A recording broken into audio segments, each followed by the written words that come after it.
Welcome one, welcome all, and welcome to this incredibly depressing episode of Nightmare Fuel, where we delve deep into All Dogs Go to Heaven, the 1989 musical adventure comedy drama that's mildly unsettling to say the least. A tale of two best friends, Itchy and Charlie, who escape from a pound. The film begins and our main character's pretty much an inch from death.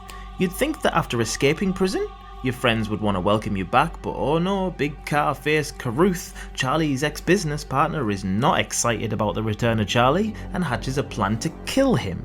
After being ran into by a car, Charlie goes straight to heaven where he meets this most beautiful whippet, who tells him that all dogs go to heaven due to their inherent good nature, but Charlie, he doesn't plan to stay. He wants to go back to Earth, and the whippet shows him a watch that represents his time on Earth. It shows that it is stopped, but Charlie sneakily winds it back and then plummets right down to Earth for a second chance. In the transition, we hear a faint voice coming from the watch. You can never come back. Splash!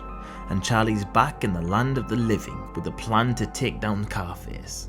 We then meet Anne-Marie, a mini Snow White look-alike who can talk to animals, an orphan with no place to live apart from Carface's scruffy basement where her only purpose is to serve Carface, talking to animals involved in races and giving Carface tips. Charlie and Itchy rescue her, but not for the reasons we'd hope. All Anne-Marie wants is a loving mum and dad, and Charlie promises this to her just so he can use her ability to help him win his own fortune, which she does. Charlie scamming and stealing his way through a huge set of wins and eventually building his own casino. This is all quite unsettling, but it gets worse. We find out that if Charlie's watch stops, he will go straight to hell. See, all dogs do go to heaven, but an escaped dog, eternal torture. It doesn't matter if you're a career criminal thief that cares for nobody but himself, you can go to heaven, but dare you try to not die? Meet the devil.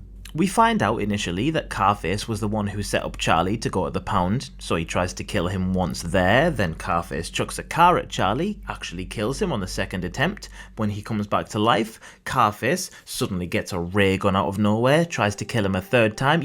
Carface, you should probably just give up, mate. Charlie has a crazy dream about hell. Look at this. Look at this floor that breaks and sends Anne-Marie and Charlie 200 meters down into the bottom of the world, where they get trapped and meet a king gator. Look at this horrendous looking animal. We see here that they're on an island made entirely out of bones. Presumptuously of all of his last victims. The king gator gobbles up Charlie, but as soon as he howls, it realizes he's got a beautiful voice and suddenly becomes his singing partner. The song? Let's Make Music Together.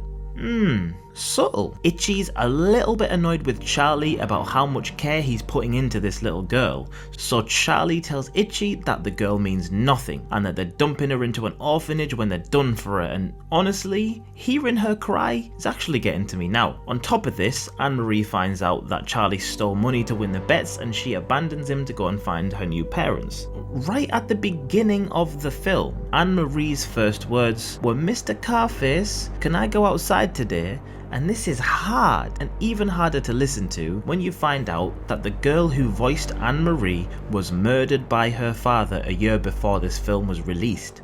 Talk about harrowing. Now Itchy gets beaten to a pulp for holding back info about Anne-Marie. Noble move, Itchy. See what happens to a dog after being decent? Charlie gets tied up while they attempt to murder him again. Carface tries to drown him, and the singing gator comes along and saves the day, kind of. They spill some oil, burn loads of shit, come very, very close to killing Anne-Marie, and eventually, Charlie sacrifices his own watch to save her, which means that he actually dies. Anne-Marie has her parents and Itchy, and Charlie comes to visit, but what the fuck is that? Hell is calling Charlie. What's that? Is that a hellhound? Oh, but the whippet comes along and tells him he can come back to heaven now because he gave his life up for someone else. This little whippet is the devil. She knew he could come back and did nothing to help him apart from give him a faint message. You can't come back. Fucking shout, mate. Charlie nearly went to hell because of you.